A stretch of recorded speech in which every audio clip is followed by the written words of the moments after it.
Assalamualaikum warahmatullahi wabarakatuh. Selamat pagi semua. Kita balik lagi di mata pelajaran FMB. Lebih tepatnya untuk kalian di kelas 11, yaitu FMB Product atau di Kitchen Department untuk kejuruan akomodasi perhotelan. Untuk mapel FMB kita sudah sampai di materi yang ketiga atau modul yang ketiga. Pada minggu ini modul ketiga atau materi ketiga tersebut akan kita bahas. Materinya ialah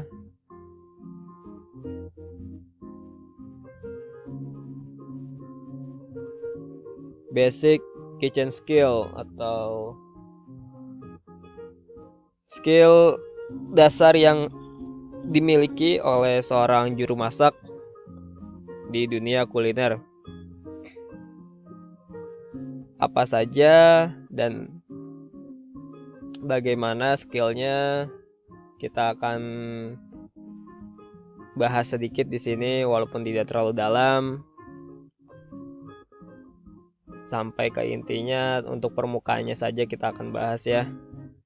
Apa yang akan kalian lakukan ketika kalian diberi kesempatan atau nanti kalian mendapatkan kesempatan untuk bekerja di dapur atau di kitchen? Yang akan kalian lakukan setiap harinya ialah yang pertama preparation atau biasa kita sebut mise en place.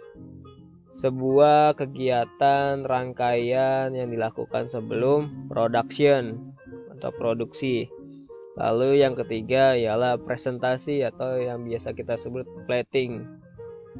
Menghias piring, plating to garnish.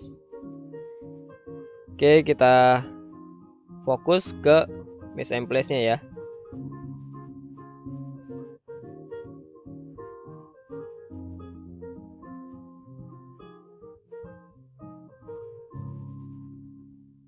Nah, seperti yang saya tadi katakan, apa itu pengertian dari mise en place, apa itu preparation? Preparation ialah serangkaian kegiatan persiapan yang dilakukan oleh seorang juru masak di kitchen department sebelum melakukan pengolahan atau produksi masakan, memasak yang meliputi kegiatan mulai dari mencuci bahan, membersihkan bahan, memilah bahan, menimbang bahan, mengupas, memotong hingga mencampurkan bahan. Semua rangkaian kegiatan yang dilakukan oleh seorang juru masak sebelum bahan tersebut masuk atau terkena oleh hawa panas atau oleh sebuah metode pemasakan, metode pengolahan, itu disebut dengan mise en place atau persiapan. Jadi persiapan itu banyak ya, meliputi mungkin dari diri kita juga ada persiapan diri seperti yang minggu lalu saya jelaskan di housekeeping. Kita persiapan diri, persiapan alat, persiapan bahan, baru masuk ke penyucian, penimbangan, pembersihan, pengupasan, memotong, dan pencampuran bahan.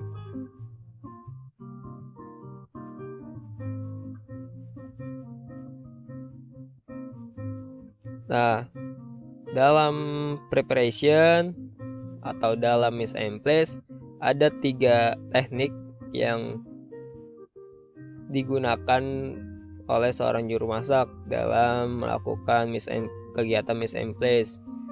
3 teknik tersebut ialah teknik penanganan bahan makanan.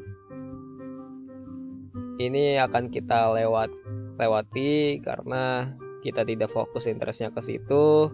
Mungkin kalau kalian di jurusan tata boga, kalian akan mendapatkan materinya, karena di teknik penanganan bahan kalian harus mengenal karakteristik bahan tersebut, masa dari bahan tersebut. Misalkan tomat itu tergolong basah atau kering. Ada yang namanya bahan groceries, bahan hewani, bahan olahan dan sebagainya. Itu harus kalian pahami hingga kalian bisa melakukan sebuah teknik penanganan bahan makanan. Lalu yang kedua ada teknik penyimpanan. Biasanya kita di kulineri, di kitchen, sebenarnya tidak hanya di kitchen ya, di industri manufaktur food and beverage, makanan dan minuman, ada yang namanya sistem FIFO. FIFO itu singkatan dari fresh in first out, di mana bahan yang pertama kali kalian simpan ialah bahan yang harus pertama kali juga kalian gunakan. Itu yang dimaksud FIFO. Jadi teknik penyimpanan seperti itu ya. Tidak hanya di kitchen, tidak hanya di dunia kuliner, tapi di berbagai bidang juga pasti menerapkan seperti itu ya, sistem FIFO ini. Oke, yang ketiga ialah teknik memotong. Nah, teknik memotong ini yang akan kita bahas sedikit di materi mise en place ini.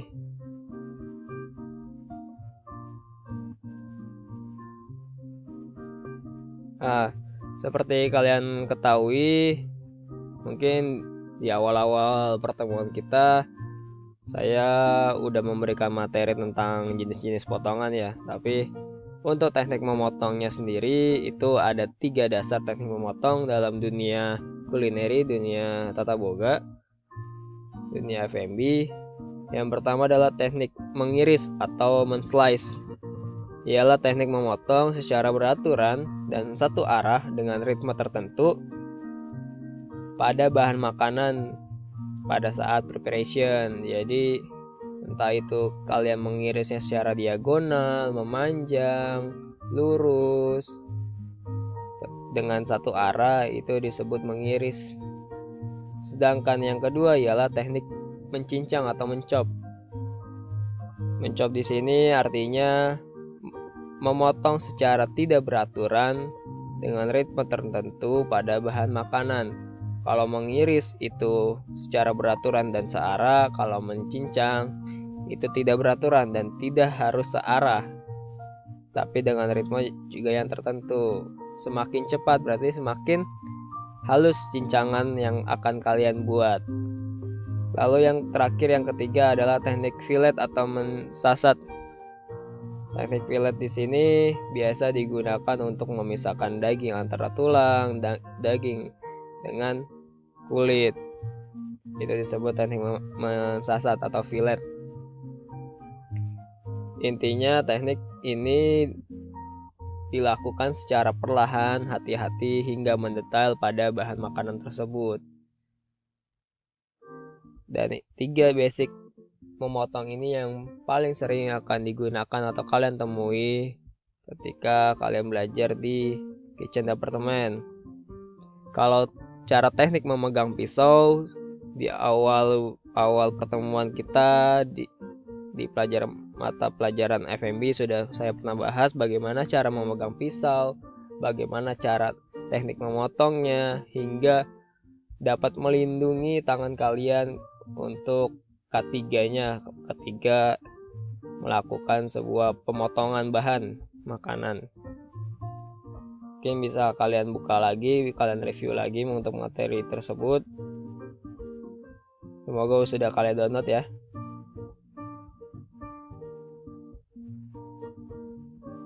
Oke, kita balik lagi ke jenis potongan sayur. Potongan sayuran ya. Ada 4 jenis potongan sayuran pada dasarnya berdasarkan bentuknya ya. Yang pertama ada slice, yang kedua ada persegi atau kubus, yang ketiga ada balok atau persegi panjang, yang terakhir ada chop. Yang tergolong dari slice atau mengiris biasanya penamaannya adalah ada 2, ada slice, ada siphonet. Kalau siphonet ini istilahnya menslice tapi lebih halus, lebih tipis. Sedangkan slice itu tidak terlalu tipis, tidak juga terlalu tebal. Kalau itu tergolongnya lebih halus, itu bisa kalian namakan sifonet. Sedangkan untuk golongan berbentuk kubus itu ada 3, ada cube, ada dice, dan ada Bruno. Untuk karakteristiknya seperti apa? Kalau cube ini beneran cube, kotak, itu memiliki bentuk 1 cm kali 1 cm kali 1 cm, tinggi, lebar, dan panjangnya ialah 1 cm. Sedangkan untuk dice itu memiliki tinggi, lebar, dan panjang itu 0,5 cm. Sedangkan untuk Bruno atau biasa disebut clean dice itu memiliki ukuran tinggi, lebar, dan panjangnya ialah 1 mm. Dan untuk kategori bentuk balok atau persegi itu ada 2. Yang pertama jardinier atau batonet, dan yang kedua ialah julienne. Untuk jardinier sendiri memiliki bentuk ialah panjangnya 4 cm, lebar dan tingginya itu 1 cm. Sedangkan untuk julienne itu memiliki panjang 4 cm, sama seperti jardinier, tapi lebar dan tingginya hanya 1 mm. Jadi mungkin kalau kalian membuat jardinier terus dipotong dibagi 4, itu kalian akan mendapatkan potongan cube. Sedangkan kalau julienne, kalau kalian memotongnya bagi 4, kalian akan mendapatkan potongan Bruno. Seperti itu.